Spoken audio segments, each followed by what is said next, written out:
요즘 많은 가정에 반려동물을 키우는 가정이 참 많이 있습니다. 저희 집에도 반려동물이 있습니다. 근데 그 반려동물을 키우는 것에 대해서 저는 굉장히 비성경적이라고 생각하는 사람 중에 하나인데, 이 반려동물을 키우면서 주는 유익이 참 많습니다. 우리의 외로움을 위로받기도 하고, 또 그 사랑을 주고받는 대상이 있다는 자체만으로도 큰 위로가 되는 것 같습니다. 반려동물이 이렇게 많아지고 사람들이 많이 그 고양이나 개나 이렇게 반려동물을 키우게 되어지는 이유는 그만큼 무엇을 반증하는 거냐면 사람들이 외롭고 또 힘들다는 것이죠. 그래서 누군가와 함께 위로받기를 원하고 그렇게 함께하는 것을 통하여서 힘을 얻는 것 같습니다. 그래서 이 반려동물이 저는 왜 비성경적이라고 생각하냐면 꼭 사람같이 키우거든요. 너무. 그래서 하나님은 사실은 개나 고양이는 개답게 고양이답게 창조하셨을 거라 믿는데, 그러나 유익이 있습니다. 위로받는 것보다도 저는 어떤 깨달음을 받냐면 예수님과 동행하는 것도 저런 거겠구나 라는 걸 제가 느낄 때가 있습니다. 이렇게 누군가를 이렇게 사랑하며 케어할 때 부담도 되고 비용도 많이 들고 시간도 많이 들고 어려운 점도 많습니다. 털도 많이 날리고 배변도 치워줘야 되고. 그런데 그걸 왜 이렇게 기뻐할까? 여러분, 하나님이 우리를 돌보실 때 하나님의 기쁨이 그런 것입니다. 그리고 늘 우리와 함께 하시는 그 하나님의 그 사랑이 그 반려동물의 주인들은요 정말 부모 같더라고요. 정말 부모입니다. 우리 집에도 우리 딸들이 한 명씩 부모가 있습니다. 그 개나 고양이 부모같이 생각하는, 아직 결혼도 안 했지만 그런 마음으로 키우는 것 같아요. 사랑이 넘치는 겁니다. 여러분, 우리는 하나님의 사랑을 받고 지금 이 자리까지 와 있다는 것을 기억하셔야 됩니다. 오늘 본문에 하나님이 어떤 분이신가를 가장 대표적으로 나타내는 표현이 나오는데, 성소에 계신 하나님은 고아들의 아버지이시고 과부들의 재판장이시다라는 고백이, 그 노래가 5절에 나옵니다. 그의 거룩한 처소에 계신 하나님은 고아의 아버지이며 과부의 재판장이시라. 여러분, 고아의 아버지 또 과부의 재판장, 많이 사용하는 하나님의 성품을 이야기하는 건데, 이 고아와 과부의 공통점이 뭐냐면 돌볼 사람이 없다는 것입니다. 여러분, 고아는 어떤 존재입니까? 어린아이인데 마음껏 꿈꾸고 투정도 좀 부리고, 그리고 그 부모님의 사랑을 받으면서 그 보호 가운데 살아야 하는데 부모가 없는 거예요. 그런 부모가 없는 아이와 같은 모습으로 살아가는 그 인생은 얼마나 고달플까. 부모 없이 정말 하늘이 무너지는 것 같고 의지할 곳이 없고 힘겨운 삶입니다. 고단할 겁니다. 위험할 겁니다. 그런데 하나님은 그 고아의 아버지시라는 거예요. 여러분, 우리는 다 사실은 하나님을 떠나서 내 힘으로 살려고 할 때, 내 힘으로 내 인생을 감당하려고 할 때 고아와 같은 자입니다. 근데 하나님은, 우리를 돌보시는 하나님은 그 고아들의 아버지가 되어주신다는 거예요. 얼마나 기쁜 일입니까? 얼마나 큰 희소식입니까? 여러분, 과부는 어떤 존재냐 하면 거꾸로, 이제 진짜 과부는 젊은 과부를 말하는 게 아니에요. 더 이상 시집갈 소망이 없고 내 힘으로 살아갈 능력도 없는 나이 든 과부를 말하는 거예요. 그런 과부는 도와줘야지 사는 거예요. 나이가 들면 자녀들 가운데 부모에게 의지할 만한 대상이 되는 자녀들이 꼭 있더라고요. 근데 그게 보니까 부모들의 기대하고 실제로 부모들에게 힘이 되어주는 자녀가 같지 않을 때가 많아요. 키울 때는 저 아들이, 저 첫째가, 저 공부 잘하고 또 내가 늘 사랑하던 어떤 자녀가 나에게 힘이 될 것 같은데 그렇지 않더라고요. 그렇게 키운 아들은 도리어 자기 사느라고 바빠서 도움이 별로 못 될 때도 많이 있습니다. 근데 결국 정말 내 곁에서 끝까지 나를 도와주고 복양하고 힘이 되어주고 손과 발이 되어주는 자녀가 따로 있어요. 하나님께서 우리 인생 가운데 마지막에 우리가 정말 의지할 존재는 하나님일 겁니다. 여러분, 이 고아와 과부를 돌보시는 하나님의 모습이 정확하게 하나님의 성품을 이야기합니다. 여러분, 고아에게는 아버지가 필요하고 과부에게는 재판장이 필요하다. 이 이야기는 뭘까요? 하나님의 두 가지 중요한 성품인 은혜와 공의를 의미합니다. 과부는 왜 어렵냐 하면 사람들이 무시하는 거예요. 저 사람 과부라고. 그래서 재판장이 힘이 되는 거예요. 공의로운 재판장. 나를 다른 사람들과 똑같이 대해준다고 판결해 줄 수 있는 사람. 왜냐하면 이 세상에서는 그 과부들을 늘 차별하고 멸시하고 손해보게 하는 일들이 일어나고 있기 때문이에요. 지금도 하나님 앞에 또 인생의 고단한 삶을 사느라 힘겨운 가운데 있는 자들 많이 있는데요. 하나님은 구약에 특히 그런 표현이 많이 나와요. 물론 신약에도 많이 나오지만 하나님이 어떤 분이시냐면 약자의 하나님이시더라고요. 이 세상에는 힘의 논리로 강자가 더 잘 산다고 느껴지고 부러워하고 그 잘 살기 위해서 악인이 되기도 하고 악인이 형통하는 것을 보고 우리가 마음 아파하기도 하는 거죠. 저렇게 살고도 이렇게 잘 사는데 나는 이렇게 정직하게 살아 뭐하나, 이런 마음이 들 때가 있는 겁니다. 그러나 오늘 말씀을 통해서 우리를 돌보시는 하나님, 고아들의 아버지, 과부들의 재판장 되시는 하나님을 정말 믿으시고 하나님의 인도하심 가운데 살 수 있는 저와 여러분 되시기를 바랍니다. 그 고아들의 아버지, 과부들의 재판장이신 하나님이 두 가지 모습으로 우리에게 위로가 됩니다. 오늘 1절에 보면 하나님이 일어나시니 라고 이렇게 표현합니다. 하나님이 일어나시니 원수들은 흩어지며 주를 미워하는 자들은 주 앞에서 도망하리이다.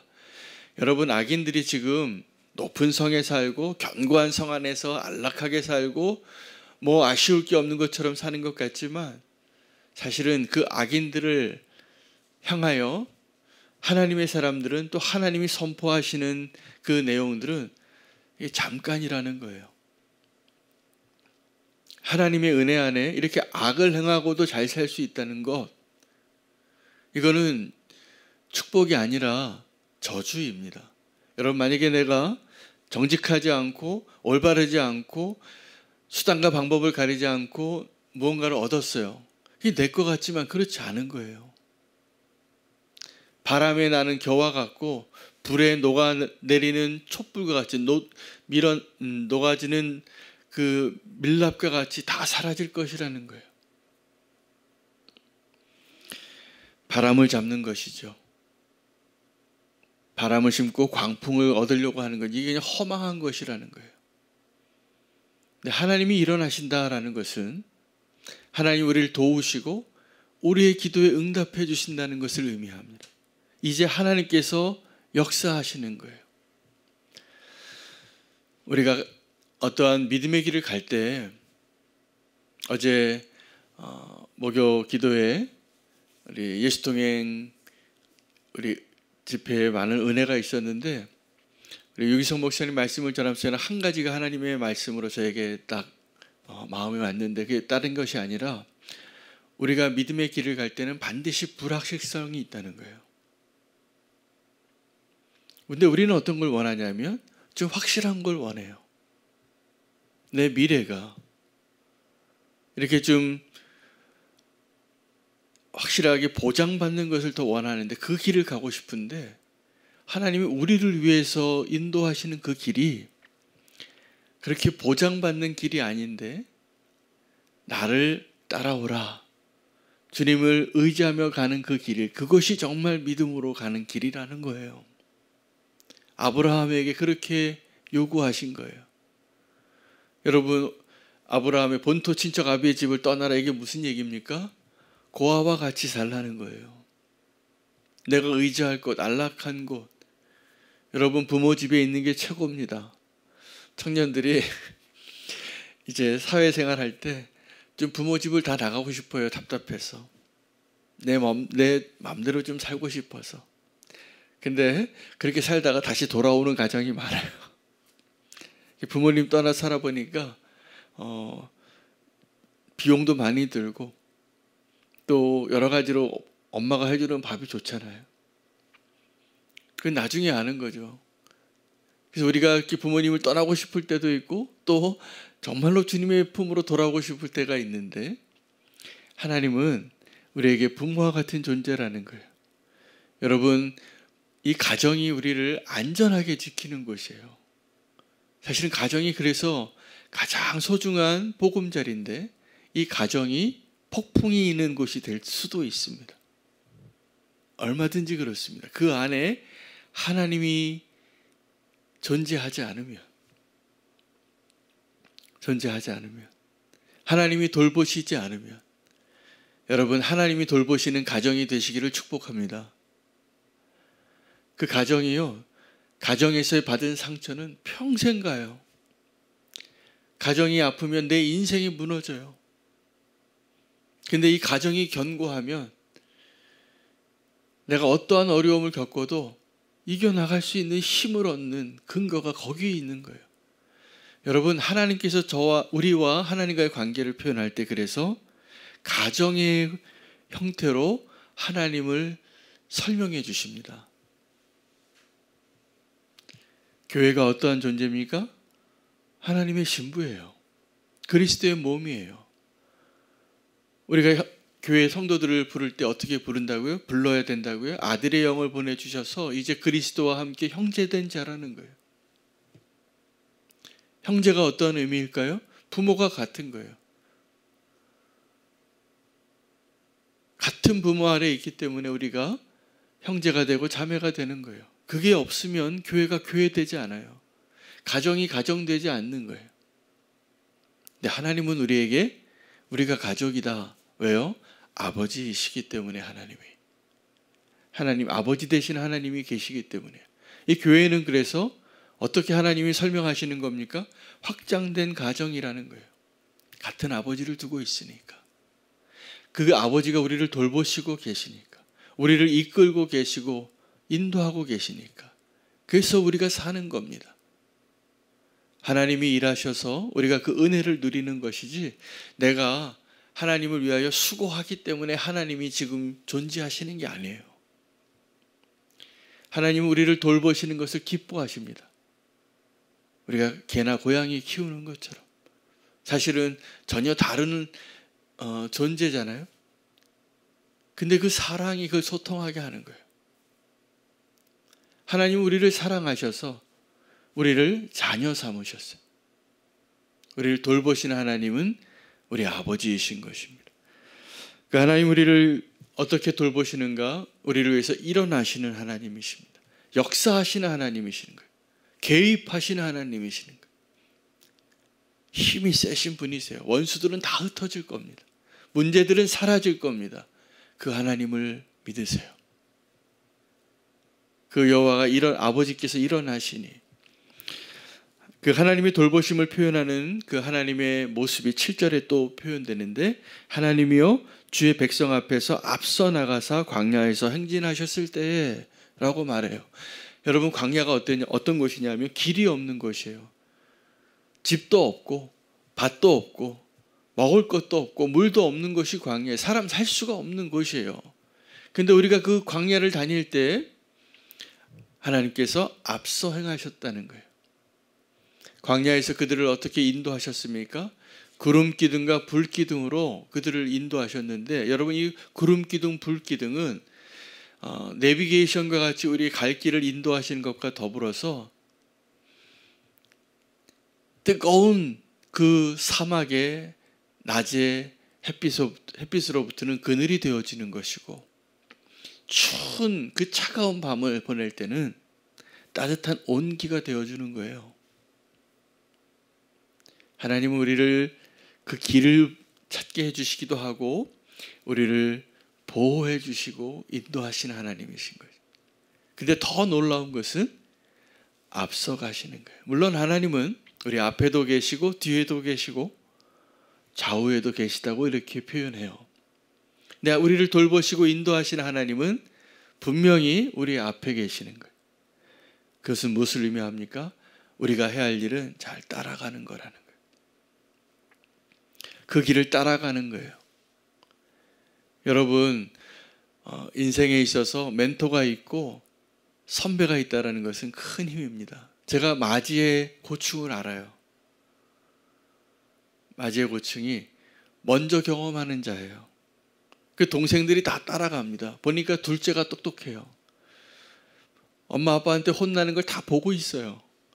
그래서 둘째는 그 마지가 이렇게 가는 걸 보고 그 시행착오를 보고 더 잘 갈 가능성이 훨씬 높습니다. 여러분, 우리는 예수 그리스도를 따르는 주의 제자들이잖아요. 주님 가신 그 길 가야지 안전한 겁니다. 그 길 보여주려고 우리에게 오신 겁니다. 주님께서 우리의 남은 생애뿐만이 아니라 아버지께로 가는 그 놀라운 축복의 길을 위해서 뭐라고 얘기하셨냐면 내가 지금 가서 예비하러 가겠다. 여러분 꼭 기억하시기 바랍니다. 내가 지금 한치 앞을 내다볼 수 없는 막막한 상황같이 보여도 그게 광야잖아요. 우리가 다 광야에 있을 때 그런 느낌이 막막하죠.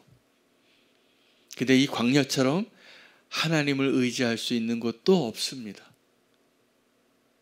정말 캄캄한데 불빛 하나 보고 나아가는 것처럼 광야에서는 우리를 인도하시는 그 목자 되신 주님을 잘 따라가야 합니다. 오늘 말씀이 고아의 아버지 과부의 재판장이신 하나님을 말씀해 주시고 그 하나님이 일어나시고 그 하나님이 앞서가신다는 그 말씀이 우리에게 큰 위로가 되는 것 같습니다. 오늘 그 주님께서 우리를 인도하실 때 그 선한 목자를 따라가는 어린 양 되시기를 바랍니다.